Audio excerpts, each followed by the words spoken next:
soleil matinal perçait à travers la petite fenêtre fissurée de leur appartement d'une pièce. Blessing était assise au bord de leur vieux matelas, regardant Sarah, encore endormie. La vue de sa fille la remplissait toujours de fierté et de douleur. Elle avait élevé Sarah seule après avoir perdu son mari juste avant sa naissance. La vie n'avait jamais été facile pour elle, chaque jour étant un combat pour survivre. Blessing travaillait comme laveuse, nettoyant les vêtements des familles riches. Le peu qu'elle gagnait suffisait à peine pour acheter de la nourriture, et certaines nuits, elle se couchait le ventre vide. D'autres fois, elles avaient juste assez pour éviter que leurs estomacs ne grognent trop fort. Mais malgré tout, Blessing avait fait de son mieux pour envoyer Sarah à l'école, espérant que l'éducation serait la clé pour sortir sa fille de la pauvreté. Sarah était intelligente et travailleuse. Elle excellait dans ses études, déterminée à rendre sa mère fière. Mais juste au moment où elle était sur le point d'obtenir son diplôme universitaire, une tragédie frappa à nouveau. Le projet final nécessitait des frais, et malgré tous les efforts de Blessing, elle ne parvint pas à rassembler l'argent. Le jour où Sarah rentra avec cette nouvelle dévastatrice, Blessing sentit son cœur se briser. « Je n'ai pas le choix, maman, » murmura Sarah, les yeux remplis de larmes. « Je dois abandonner. » Blessing serra sa fille dans ses bras, luttant contre ses propres larmes. « Je suis tellement désolée, mon enfant. J'ai fait de mon mieux. » Mais son mieux n'était pas suffisant. Une semaine plus tard, alors que Blessing parcourait un quartier riche à la recherche de travail de blanchisserie, quelque chose attira son attention. Une grande banderole était accrochée à la grille d'un manoir imposant. « Nous recrutons une femme de ménage. » Postuler s'y intéressait. Son cœur bondit d'espoir. Peut-être était-ce la réponse à leur prière. Elle frappa à la grille et après un moment, une femme bien habillée sortit. « Comment puis-je vous aider ?» demanda la femme, haussant un sourcil. Blessing inclina respectueusement la tête. « Bonjour, madame. J'ai vu la banderole dehors. J'ai besoin d'un travail et je peux être femme de ménage. » La femme l'observa un instant, puis hocha la tête. « Entrez. » Après un court entretien, la femme se présenta comme Madame Vick. « Vous pouvez commencer immédiatement. Nous vous paierons 80 000 naira par mois. » Des larmes de soulagement montèrent aux yeux de Blessing. « Merci beaucoup, madame. S'il vous plaît, j'ai une fille. Elle est à la maison. Je ne sais pas si elle peut vivre ici avec moi. Elle peut aussi aider dans la maison. » Madame Vick haussa les épaules. « Tant qu'elle se comporte bien, ça va. » Folle de joie, Blessing rentra précipitamment pour partager la nouvelle avec Sarah. « Maman, c'est sérieux ?» demanda Sarah, osant à peine y croire. « Oui, mon enfant, nous emménageons dans la maison demain. » Pour la première fois depuis longtemps, elles avaient quelque chose à célébrer. Le lendemain, Blessing et Sarah emménagèrent dans le manoir de Madame Vick. La maison était différente de tout ce qu'elles avaient vu auparavant. Sol en marbre, lustre scintillant et une cuisine remplie de nourriture en abondance. Sarah était excitée, mais nerveuse. Elle espérait qu'elles avaient enfin trouvé la paix. Mais leur joie fut de courte durée. Madame Vick avait une fille nommée Joy qui séjournait rarement à la maison. Lorsqu'elle arriva et vit Sarah et Blessing, son visage se tordit de dégoût. « Qui sont ces gens ?» demanda-t-elle. Madame Vick soupira. « C'est la nouvelle femme de ménage et sa fille. » Joy croisa les bras. « Vous avez engagé une femme de ménage, pas sa fille. Pourquoi est-elle ici ?»« Elle ne reste que temporairement, » rassura Madame Vick. « N'en fais pas toute une histoire. » Joy ricana et leva les yeux au ciel. Mais à partir de ce moment, elle fit tout pour rendre la vie de Sarah misérable, lui confiant sans cesse des tâches, la traitant comme une servante personnelle. Chaque erreur, même minime, était accueillie par des paroles cinglantes. Sarah endurait tout. Elle et sa mère avaient enfin un endroit où vivre, et elle ne voulait pas gâcher cela. Un jour, alors qu'elle faisait une course, quelque chose d'inattendu se produisit. Alors que Sarah se rendait au marché, une luxueuse voiture noire s'arrêta à côté d'elle. La vitre teintée s'abaissa, révélant un jeune homme séduisant. « Bonjour, beauté », dit-il avec un sourire charmeur. Sarah l'ignora et continua à marcher. L'homme descendit de la voiture et la suivit. « Attends, je t'ai observé dans ce domaine. Je t'aime vraiment. Je m'appelle James et je veux t'épouser. » Sarah s'arrêta et ricana. « Je ne suis pas intéressée par une relation. Laissez-moi tranquille. » James sembla déçu, mais ne renonça pas. « Dis-moi au moins ton nom. » Sarah hésita, puis dit « Sarah » et c'est tout. Elle se retourna et s'éloigna. James la regarda partir, souriant pour lui-même. Il n'allait pas abandonner si facilement. À l'intérieur de la maison de Madame Vick, un sombre secret attendait d'être découvert. Un secret qui changerait leur vie à tous. Sarah tenta d'oublier sa rencontre avec James. En rentrant chez Madame Vick, elle n'avait pas de temps pour les distractions. Son seul objectif était de soutenir sa mère et de survivre dans cette maison. Cependant, dès qu'elle entra, elle fut accueillie par le regard froid de Joy. « Où étais-tu » demanda Joy, croisant les bras. Sarah montra le sac de provisions. « Je suis allée au marché, comme vous me l'avez demandé. » Joy arracha le sac des mains de Sarah et inspecta les articles. « Tu as pris trop de temps. Tu essaies d'être paresseuse, ou tu étais occupée à courir après les garçons ?» ricana-t-elle. Sarah serra les poings, mais ne dit rien. Elle avait appris que discuter avec Joy était inutile. Peu importe ce qu'elle disait, Joy trouvait toujours un moyen de l'humilier. « La prochaine fois, je ne serai pas aussi gentille », ajouta Joy avant de rejeter ses cheveux en arrière et de s'éloigner. Sarah soupira. Elle avait espéré que rester ici apporterait la paix, mais cela ressemblait à une autre forme de prison. Ce soir-là, alors qu'elle aidait sa mère dans la cuisine, elle décida de lui parler de James. « Maman, quelque chose d'étrange s'est passé aujourd'hui, » dit Sarah avec hésitation. Blessing leva les yeux du pot de soupe qu'elle remuait. « Qu'est-ce que c'est, mon enfant? » Un homme m'a abordé pendant que j'allais au marché. Il s'appelle James. Il a dit qu'il m'observait et qu'il veut m'épouser. Les yeux de Blessing s'écarquillèrent. « T'épouser? Comme ça ?» Sarah hocha la tête. Je lui ai dit que je n'étais pas intéressée, mais il ne semble pas du genre à abandonner. Blessing essuya ses mains sur son tablier et soupira. « Fais attention, ma fille. Certains garçons riches voient les filles pauvres comme toi comme des jouets. Ne le laisse pas te tromper. » Sarah acquiesça, mais au fond d'elle, elle ne pouvait s'empêcher de penser que James était différent. Le lendemain matin, alors que Sarah balayait le salon, la porte s'ouvrit brusquement. Elle se retourna pour voir Joy entrer avec un grand sourire, et juste derrière elle se trouvait James. Les yeux de Sarah s'écarquillèrent. « James, que fais-tu ici ?» lâcha-t-elle. Joy ricana et saisit le bras de James. « Oh, vous vous connaissez? Comme c'est drôle. James et moi sommes amis d'enfance. Nous sommes allés à la même école. » James sembla mal à l'aise alors que Joy s'accrochait à lui. « Oui, nous nous connaissons, » dit-il en regardant directement Sarah. L'estomac de Sarah se noua d'inquiétude. Joy remarqua le regard de James et fronça immédiatement les sourcils. Elle se tourna vers Sarah et lança sèchement. « Pourquoi le regardes-tu comme ça? Une fille comme toi devrait connaître sa place. » Sarah baissa les yeux. Elle ne voulait pas causer de problème. James, cependant, dégagea son bras de l'emprise de Joy. « Sarah, je suis en fait venu ici pour te voir. » Les yeux de Joy s'écarquillèrent de rage. « Quoi? » James l'ignora et se tourna vers Sarah. « Je veux toujours mieux te connaître. J'étais sérieux. » Sarah sentit le poids du regard furieux de Joy, mais resta silencieuse. Avant qu'elle ne puisse répondre, Madame Vick entra dans la pièce. « Quel est tout ce bruit ?» demanda-t-elle. Joy pointa immédiatement Sarah. « Maman, cette bonne essaie de me voler mon ami. » Madame Vick se tourna vers James. « Est-ce vrai ?» James secoua la tête. « Non, maman, j'admire simplement Sarah et je voulais lui parler. » Madame Vick soupira et se tourna vers Sarah. « Sarah, termine tes tâches. Je ne veux pas de drame inutile dans ma maison. » Sarah hocha rapidement la tête et quitta la pièce, sentant les yeux furieux de Joy lui brûler le dos. Ce soir-là, alors que Sarah était allongée sur son lit, elle savait une chose avec certitude. Joy la voyait désormais comme une menace, et cela signifiait que les choses allaient empirer. Sarah essayait de vaquer à ses tâches comme si de rien n'était, mais elle sentait la tension dans l'air. Le regard de Joy la suivait partout, rempli de haine et de jalousie. Depuis que James avait montré de l'intérêt pour Sarah, Joy s'était donné pour mission de rendre sa vie encore plus misérable. Le lendemain matin, Sarah était dans la cuisine, aidant sa mère à préparer le petit déjeuner, lorsque Joy fit irruption. Son visage était déformé par la colère. « Toi » cria-t-elle en pointant Sarah. Sarah se tourna calmement. « Oui, pour qui te prends-tu » ricana Joy. « Ce n'est pas parce que James t'a parlé que tu es spécial. Il est hors de ta portée. » Sarah soupira, essayant de rester calme. « Je n'ai jamais dit que j'étais spéciale, Joy. Je suis seulement ici pour aider ma mère et faire mon travail. » Joy ricana. « Alors, concentre-toi là-dessus et tiens-toi loin de James. Si je te vois lui parler à nouveau, je te fais regretter. » Avant que Sarah ne puisse répondre, Madame Vick entra dans la cuisine. « Joy, que se passe-t-il ici ?»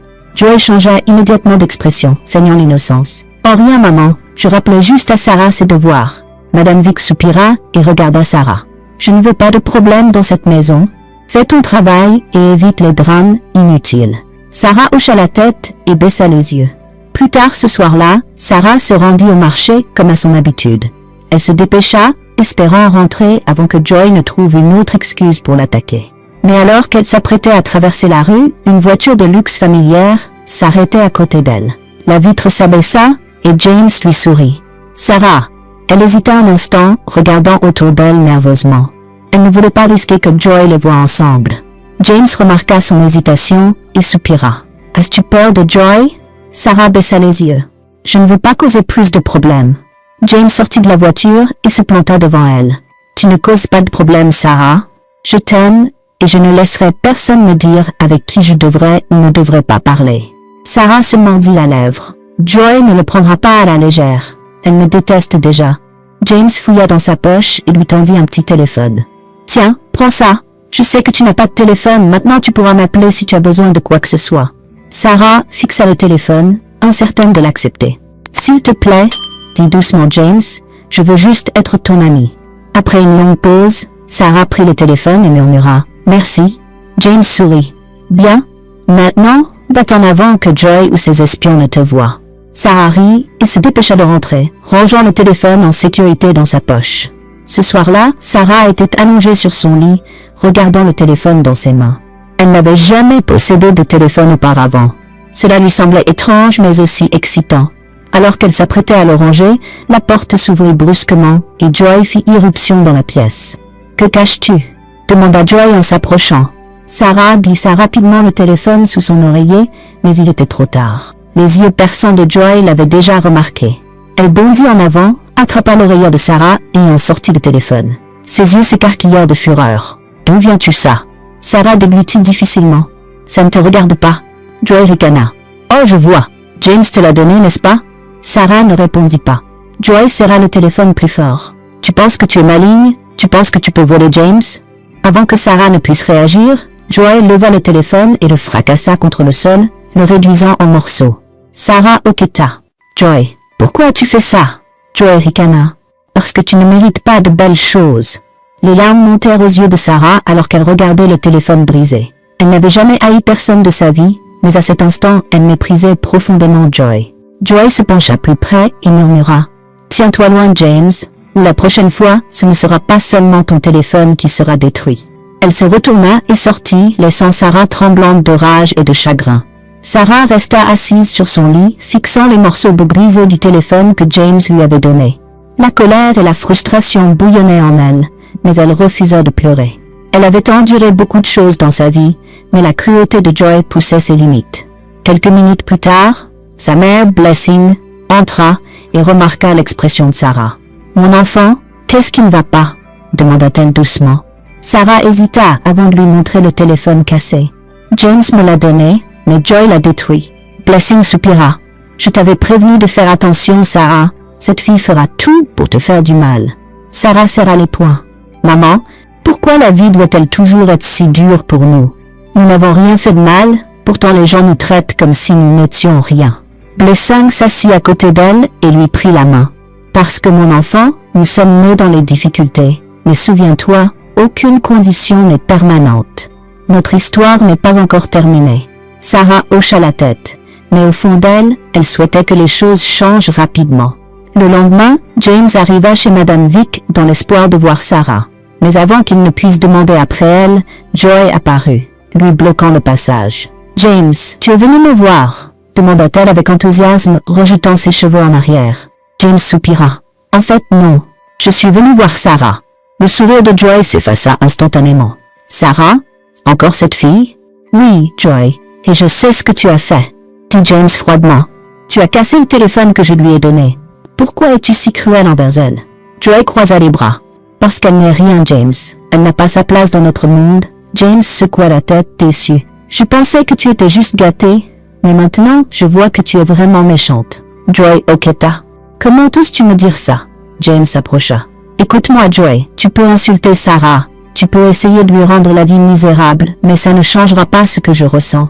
Je l'aime, et rien de ce que tu feras ne pourra arrêter ça. » Le visage de Joy devint rouge de fureur. « On verra bien » siffla-t-elle avant de s'éloigner en trombe. Plus tard ce soir-là, Sarah venait de sortir de la salle de bain lorsqu'elle entendit une voix venant de la chambre de Madame Vick. La porte était légèrement entr'ouverte et la curiosité l'attira. Elle s'arrêta lorsqu'elle entendit Madame Vick parler au téléphone d'une voix étouffée et émue. « Je te le dis, l'hôpital CIP, c'est là que j'ai accouché. Pas d'un seul enfant, mais de jumeaux.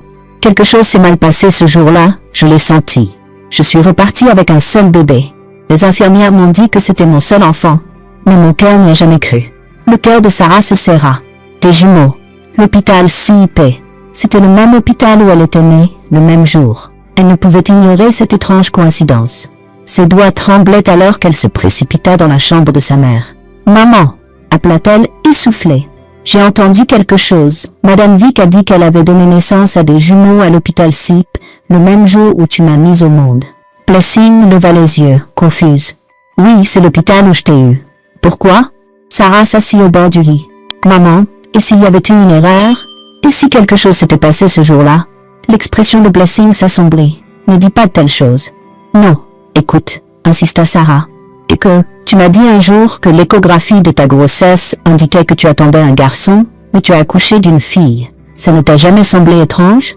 Les yeux de Blessing commencèrent à se remplir d'incertitude. « Je pensais que l'échographie s'était trompée. Mais maintenant, je n'en suis plus si sûre. » Sans un mot de plus, Blessing se leva, prit la main de Sarah fermement et dit « Viens avec moi, on va voir Madame Vick tout de suite. » Elle se dirigea directement vers la chambre de Madame Vick. Celle-ci sembla surprise de les voir. « Maman, » commença Blessing doucement, « ma fille a entendu votre conversation téléphonique. Vous avez dit que vous avez donné naissance à des jumeaux à l'hôpital CIP. » Madame Vick se redressa, hochant lentement la tête. « Oui, j'ai toujours cru que j'étais censée avoir 2 enfants, pas un seul. » Blessing prit une profonde inspiration. « J'étais dans le même hôpital. J'ai accouché le même jour, mais on m'a dit que j'avais une fille, alors que l'échographie indiquait un garçon. » Le visage de Madame Vick pâlit. « Non.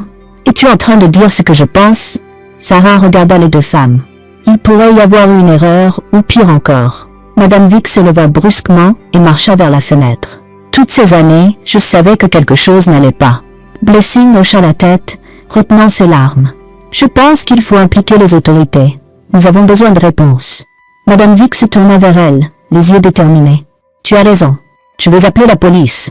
S'il y a eu un échange, il est temps de découvrir la vérité. » À cet instant, 3 vies changèrent pour toujours. Ce qui avait été caché pendant des années remontait enfin à la surface. Tout avait commencé par un appel téléphonique que Sarah n'était pas censée entendre. Pendant que l'enquête commençait, autre chose se produisit.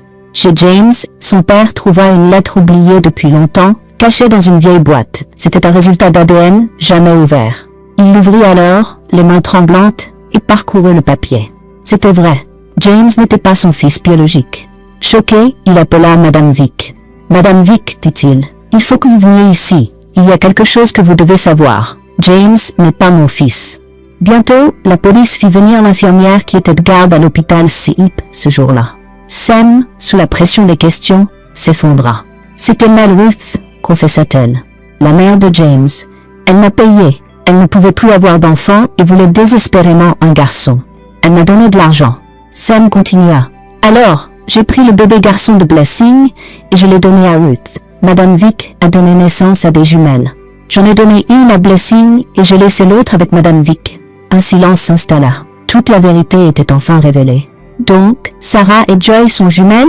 demanda l'enquêteur. Sam hocha la tête. « Oui, et James, c'est le fils biologique de Blessing. » Les larmes coulèrent sur tous les visages. Madame Vick s'approcha de Sarah et la serra fort. « Tu es ma fille, ma petite fille. » Blessing se tenait à côté, tenant la main de James. « Et toi, tu es mon fils ?» Sarah regarda Joy, sa jumelle, la sœur qu'elle n'avait jamais su avoir. Joy tomba à genoux. « Je suis tellement désolée, » sangota-t-elle. « Je ne savais pas que nous étions sœurs. J'ai dit des choses horribles. J'étais jalouse. Je suis vraiment désolée. » Sarah se baissa et la serra dans ses bras. « Tu es ma sœur. C'est tout ce qui compte maintenant. » James s'avança. « Je t'aime, Sarah.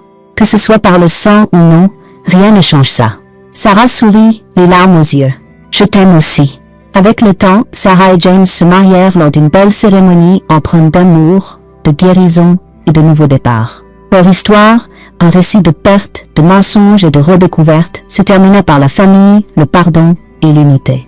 Merci d'avoir regardé. Veuillez aimer, partager et vous abonner.